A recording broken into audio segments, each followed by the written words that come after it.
Spider Woman in the world. Ay, gago ka. At the world at the world. Kaya mo, iwag mo.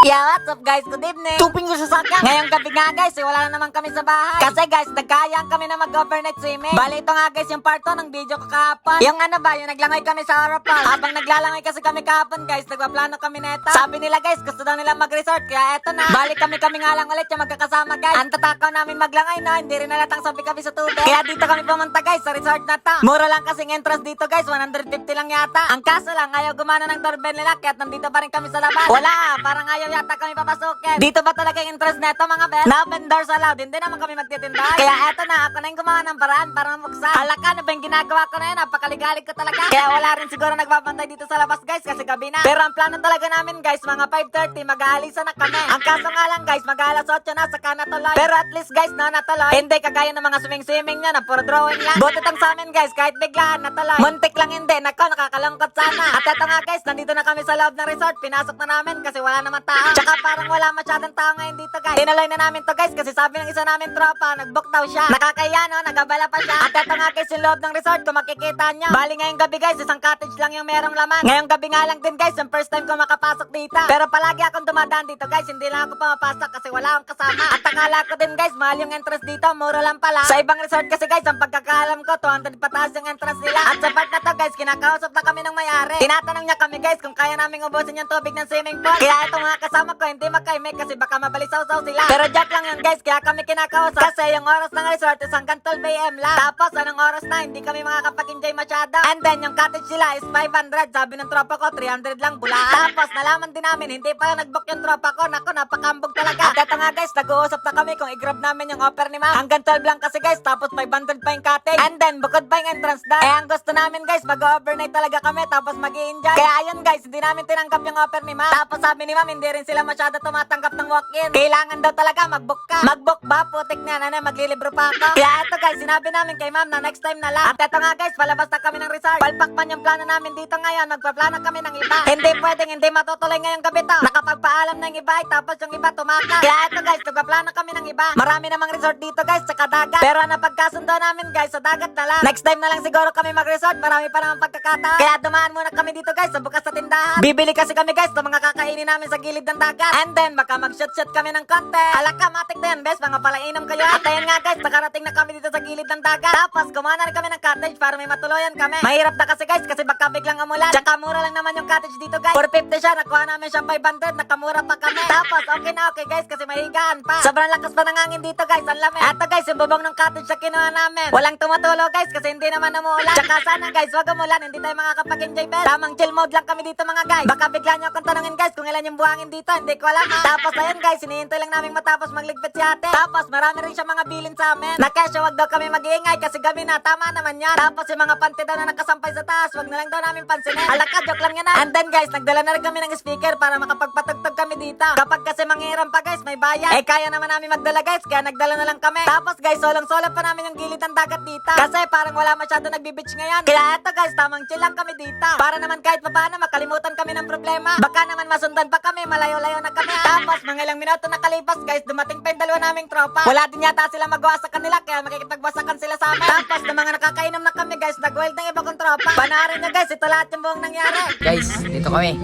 Sa, dagat ba? Idol, ikaw pala yan? Ako ito, uro pala yan. Nag-focus ako. Aray ko. Kundi rin naman. Kundi rin naman ang mga tao-tao ngayon. Ako mga geng-geng oh. Ito para kasi utal yan yan. BTS. BTS yan. Batang ano? Batang sabot.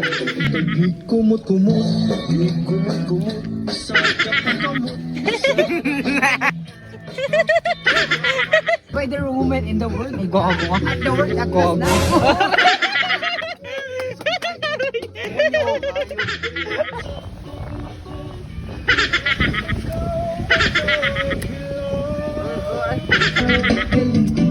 Yun, Adonis Game Barba.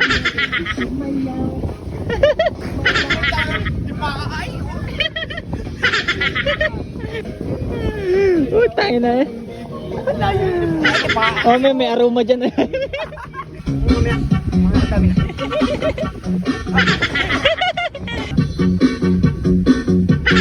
Kaya mo,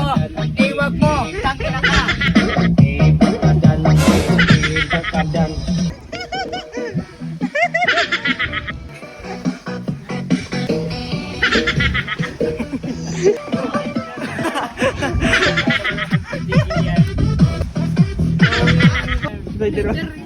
Gago, ang galing. Gago, ang galing.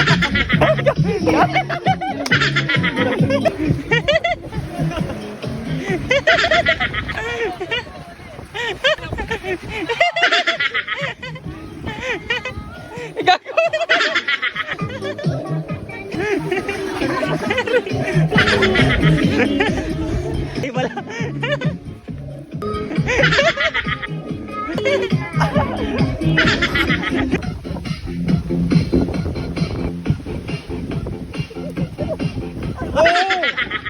Ah, puta, ina parang katang.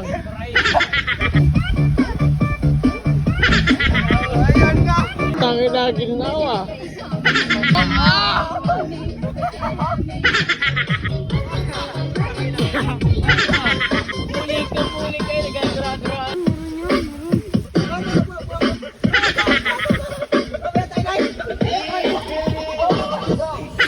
Kumpo master. Wala na yan.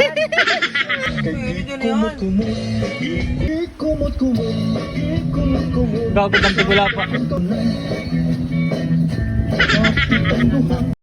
So ayun guys, hindi na ako nakapag-video pa uwi kasi nalobat yung cellphone ko. Pero sobrang angas guys, napakasali. So ingat na lang palagi guys, 2 fingers sa sakan.